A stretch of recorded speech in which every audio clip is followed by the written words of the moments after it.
Welcome everyone to a brand new episode of Should You Upgrade from Blu-ray to 4K? This time we're going to be covering Godzilla from 2014. I'm your host, Alex Figueroa, and my co-host is Nate from Netflix Reviews. If you're watching this on YouTube, please hit that like button, hit those notification bells so every time we go live, you guys will be notified. If you're new to the channel, please subscribe to the channel and support the channel. All right, so let's get right into this. Nate, how long has it been since you've seen Godzilla from 2014? It's been a while. Now, I saw this movie a bunch of times in the theater. I remember. I saw it a good 3 or 4 times in the theater because I love monster movies. I was a big fan of it. This is my first time watching it in maybe four years or so. It's been a couple years since I watched it. Okay. Yeah, for me, I just watched it. It's been a long time because I own it on Blu-ray. And then I got the actually bologna sandwich. I don't even own this damn movie. I got the digital code from you. That's right. And then I watched it, and then I saw this in the theater. That's where I saw it. So I saw this in 2014. So it's been a while. I saw it in IMAX 3 times. It was amazing. Yeah, so I saw this in the theater, and then you gave me the code to watch. So that's when I saw it again. So yeah, it's gonna be pretty fun. But then again, for those of you that purchased this 4K version and digital version, because I'm going to be talking about the digital version of the Godzilla from 2014. So you're going to have 2 different perspectives of this film in terms of reviews. So with that said, if you guys have these transfers, please let us know in the comments below. What did you think of these transfers from Godzilla from 2014? But with that said, we have some categories that we based our reviews on, and they are video quality, audio quality, extra features, packaging, overall, total points, should you upgrade? That is the last question of the night. So with that said, Nate, let's start it off with video quality. So I'm looking forward to this one because, like Alex said, this is the first time we're going to try it out. I'm going to be reviewing the disc. He's going to be reviewing the digital. And this is a good balance because some people, let's be honest, they watch movies digitally. Yeah. It is still an upgrade in 4K, so we're going to give you both. Now, as far as the disc is concerned, the video is great. It is a very, very, very good transfer. We usually don't talk too much, like off air about what we're going to review, but we did talk a little bit. And I did tell Alex that the one upgrade, and I'll tell you guys now, really over the Blu-ray, is that this movie is really dark. A lot of the action and stuff happens at nighttime. And there are a lot of scenes that happen at nighttime. And the Blu-ray is good. It's a good Blu-ray. But those darker scenes are way more visible in this 4K edition than they were in the Blu-ray edition. So it is a great upgrade. Now, excuse me, the one thing that keeps this from being a 5 for me is that exact thing, is the fact that it is a dark movie.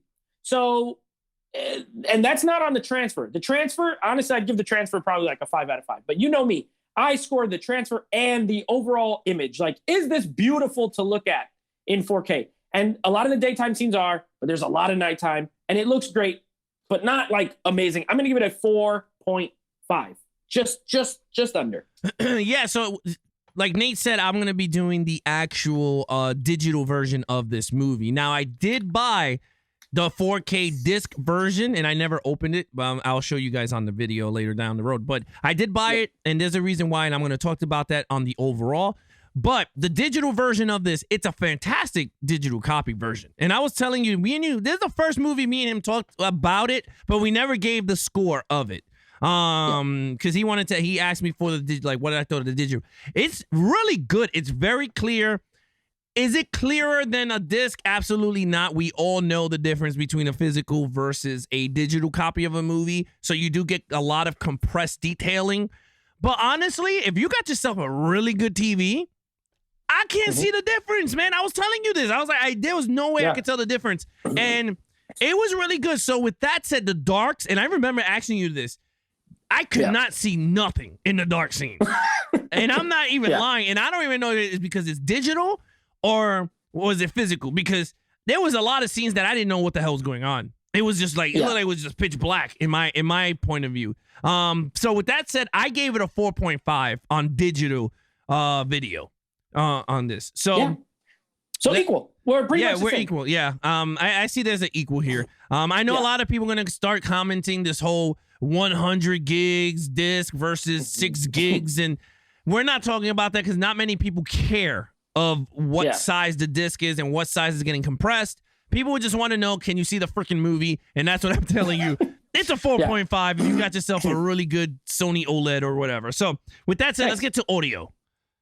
5. This was the easiest one for me to like just give the score right out. It's a 5. This does have what Alex loves, and that is a Dolby Atmos track. So, listen, if it's a 5, I will say one small negative, and that is I'm going to blame it on the mix. You know, I don't know.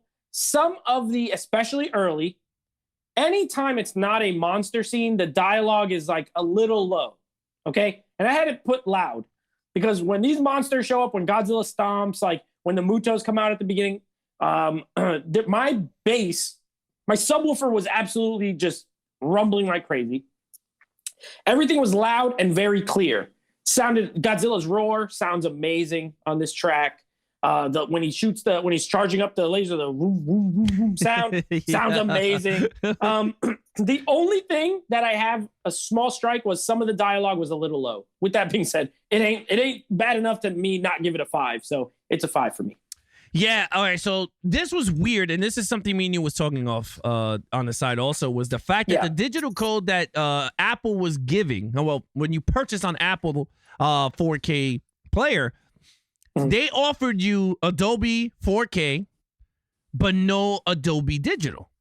Sorry, Adobe Atmos. You didn't get the Atmos. Right. So when they gave me the code and I redeemed it on... It was on Any Movies Anywhere. I forgot what it's called. I think that's what it's called. I got the Adobe Atmos and the damn freaking 4K Adobe Vision, which was very weird. So basically, whatever you get on these discs, you're going to get the entire package. So Apple's not getting it yet. I guess they get it later down the road or something like that. Then they upgrade everything. But I watched it in Movies Anywhere. And this sound was freaking off the chain. Like, honestly, I could not tell the difference if it was a disc in. Yeah. Because my Atmos bar was off the hook. Like, when he was like, "Ah!" My kids ran out the house, bro. Like, they ran downstairs to the basement, like, when he was yelling. Like, he was like, "Ah!" And I was like, "Oh, my God." And then when he was like, "Woom, woom," like, that part, when it was going woom, woom, my wife felt it. Like, it's normally she don't. She felt it. She was like, "Yo, I could feel it." And I was like, "I could feel it too." And I was like, "That's awesome." It was like, "Woo, woo, woo." And I was like, "That's cool." When they were shooting at him and sending missiles and stuff, that was pretty cool because you hear it all over the place. It was like, boom. And I was like, "Oh, this is awesome." When they were talking, you're right. Some of the dialogues was like up and down. But other than that, like, it was amazing. I gave it a 5 for digital. You can't go wrong with this. This is a perfect mix of a soundtrack. Now, you're right. Extra features. All right, so supplemental features. Now, this has some, but the fact of the matter is 0 of them are new. But I think you guys already know who this 4K came from. It is, of course, Warner Brothers, my mortal enemy, who we just talked about our last 5 movies have been Warner Brothers. Yeah. And wouldn't you know it, we got another one, and wouldn't you know it, they did not add a single new special feature on here. The 4K disc has this amount of special features on it. The Blu-ray has the same ones that were on the previous Blu-ray. So there's behind-the-scenes stuff. I won't lie. The features are pretty good, that are on there, from what I remember. I didn't go through all of them, but they're pretty good. It's just, I'm going to give it a 3. It's a 3 because, for one, there are features. For 2, they're decent. But the reason it's not higher is because there's nothing new, and we're reviewing a 4K disc. There's nothing on the 4K disc, and they didn't decide to add anything new, for 4K. So it's a 3. It's decent, special features. Yeah, in terms of the special features here, I gave it a 2. Okay. Yeah, I mean, I don't watch these things. I only watch them in the 4K. Like, if I'm really intrigued in the movie, I pop it in. But other than that, we're not getting crap on these 4Ks. What's wrong with Warner Brothers? Paying $40 freaking, bro. Does Movies Anywhere put digital special features? I don't use Movies Anywhere. I know Voodoo does sometimes. Yeah. Okay. Yeah, you got it. And so it has probably the same one. So the thing is, with digital, you're getting everything you get on the disc, whether it's extra features or whatever. You're getting the entire package. Plus, if you buy it from iTunes, you get iTunes extras. Like, you know, some behind the scenes. So like Batman v Superman and all those, you got extras, iTunes background stuff. So with this Godzilla, you do, and I am reviewing the digital version. But in terms of a disc, this does not come with it. Because again, I have the disc and I got to do the, but in terms of the entire digital version, I gotta say for digital, I'm gonna have to strike that because I kind of forgot that I'm doing digital. So I'm gonna give it a 4 for it because honestly, you are getting more for digital than not. So I'll give it a 4 for that point of view. Okay. Because there was some at least. Yeah. So let's get to packaging here. All right. So I have here, this is the, and you guys already know in the unboxing, but this is the standard 4K slipcover Godzilla. It's nice. I won't lie. It's nice. I do like the style. Like, I like the way the water looks. I don't know if you can tell, like the water, it looks like a cartoon, like a drawing. Yeah, right? I like that. It looks like so it's cool. I do like it. I like the back cover. It's cool. Nice picture of Godzilla. There's no disc art. Warner Brothers don't do disc art. They just put a solid colored disc. So it's a nice slipcover. I do like the art. That's a plus. Also, there's a steelbook for this. Now, I am an avid steelbook collector, but I did not get this steelbook because I don't love it personally. I don't like the front of the steelbook. I like the back quite a bit. The back of the steelbook is like this huge picture of Godzilla roaring. It looks really cool. If that was the front of the steelbook, I would have been more inclined to get it personally. The front is just a gigantic tail. It's not really that great. But you guys already know, I love options. You have a steelbook option. You have a slipcover option. I give it a 4 because I like the artwork on the slip better. I like that they give you the steelbook option. I love the back of the steelbook. So I gave it a 4. Yeah, in terms of packaging, I'm going to give it a 4.5 for this one. I like it because it has like that vintage look to it. Right. And it has like that matte finish, It's not smooth. It looks different from the others. And I know a lot of people, when they saw artwork, we talk about it's the same artwork, in and out. But I do like the cover a lot on this one. And I'm happy that I did buy this because I own all of them. Not the steel books, but I do own all of the regular ones with the slip. So I was like, this one I had to get. So I ran out and got it also. So yeah, that's a 4.5 for me on this. How about overall? Nice. All right. So overall, I gave the whole package a 4.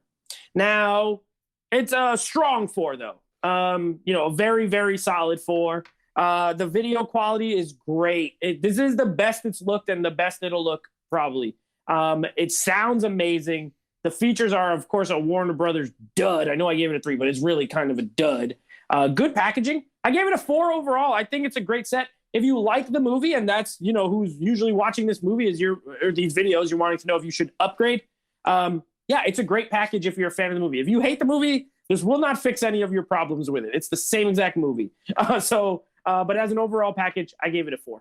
Yeah, in terms of overall, I gave this a 4 also, and the reason why is I never liked this movie. When I saw it in the theater, I wasn't big because I hated the fact that he came in like the last 20 minutes of the movie, and I was like, what the hell? But then rewatching it after the code that you lent me, you gave me, thank you, was I enjoyed it, and I liked it more for how he filmed it, and I liked that we got to see those bugs first, and how he was sucking up everything. He was an EMP type of monster that he could destroy everything. So I like that for that. And I did like the Godzilla. I thought Godzilla looked really cool. I know a lot of people didn't like that design and they rechanged them in the next movie. They changed them a little bit in the next movie, right? They changed the design. Slightly, but he's mostly the same. I love this design of Godzilla. I like him too. Yeah, I like the version in the King of the Monsters version. I liked him better there. For some reason, because he has like that menacing face when the cameras go on his face. But this one, I like him too. There's nothing wrong with this one. I enjoy this one, but I give it a 4. What's your total points? So total points comes out to a 20.5 for me. nearly a 21. And so, yeah, it's a great, I think it's a great overall, set as far as a 4K upgrade from Blu-ray. Yeah, for me, I gave this a 22. And in terms of digital. Yeah. Now, that's right. Guys, I don't want you to go all crazy going, oh, why is it higher than the disc and the disc is way better? The reason why is because the extra features, normally I would score this low if I had the disc. But since we're talking about the entire packaging as a whole, you got to look at it from that point of view as a digital buyer. You're getting tons of extra features. You don't have to put on the Blu-ray to watch this. You're getting everything right there on the stream. And then, that's true. And then in terms of you're getting utmost out your soundbar if you have it. And then, of course, the picture quality, depending on how expensive your TV is and what type of picture it produces. And if you're one of those that don't care on the quality that's coming out of your TV and you don't know the difference between disc and digital, then you know what? This is actually a pretty cool version to get. And it's only $10, I believe. I mean, I got it for free from you, but I remember looking at the iTunes version. It was like $10 or something like that. But you don't get the utmost. Nice. So if you have a friend that already has the code, ask them for it so you could get it with the utmost and the entire package all up to date. So with that said, guys, that's the main question now is, should you upgrade from Blu-ray to 4K? Should you upgrade? Nate? Yeah, I'm gonna go with yes. It's not the most biggest yes I've ever given, you know what I mean? But it's a good sturdy yes. The Blu-ray was good. Again, a little dark, but it was fine. You get the same exact features here. The Blu-ray disc artwork wasn't great, but there was a steelbook for the Blu-ray. I have a steelbook for the Blu-ray that I love. I don't double dip much, but I just don't feel the need to get rid of it because I love the artwork on it. So, but it's still a yes. I think this 4K version is the best overall version because the audio alone is a yes. Should you upgrade? But the picture is good enough, and the packaging is very nice. So, yeah. So, all right, guys. So there you have it. For me, I'm gonna give this if you're going to go from digital, if you have a Blu-ray to digital code, if you could get yourself a digital version, or go to anywhere. What is it called? Any movie? Anywhere? Movies Anywhere? Movies Anywhere. If you go there, you get the entire package, utmost, and it makes sense because they are owned by Warner Brothers. So it kind of makes sense why you're getting the entire package. So you said Dolby Vision, right? Yeah, you get a Dolby Vision and a Dolby Atmos plus the. So I say go there. If you're digital, get your hands there. It goes over to iTunes anyway because you can merge the accounts with the Apple TV. So I say buy your movies at Movies Anywhere. Or do not, I say hold off on the Apple buying. They do not offer Atmos at all, but it does play it in Atmos anyway because I have a soundbar and does play it. So with that said, I'm going to say yes. I will say pick it up on digital. I don't think there's anything wrong with that. So with that said, Nate, you know what to do. Yes, so that is Godzilla, the 2014 version. Next week, we will be doing a Should You Upgrade for the new Sony, I think it's Columbia Pictures, whatever, release of the 10 Commandments. This is a epic. I've never seen the film, so I'll be watching the whole film, and then I will be doing a review, and Alex will be doing, we're going to try the same thing again. Alex will look at the digital version of it, and we'll let you know if the digital holds up as good as the 4K disc when we go over that review, so keep an eye out for that. Yeah, other than that, if you want to follow us on our social media platforms, please follow Nate over on Instagram at NateFlixReviews, or check out his podcast with him and his friends called Nate Flix Movie Reviews. If you want to check out anything Levels of Geeks, you can go to www.levelsofgeeks.com. That's where we have all our content nicely organized, our merch. There's t-shirts for Good Morning Gotham, Levels of Geeks, Action Movie Guys, Horror Files are coming with merch also for you horror fans out there. They want to check out the shirts. We have all that there on our website, levelsofgeeks.com. If you want to follow us on our social media platforms, check out Levels of Geeks on every platform, Twitch, Twitter, YouTube, Instagram, all Levels of Geeks. Other than that, guys, I'm your host, Alex Figueroa, and that is Nate from Nate Flix Reviews. Be awesome to each other and geek out.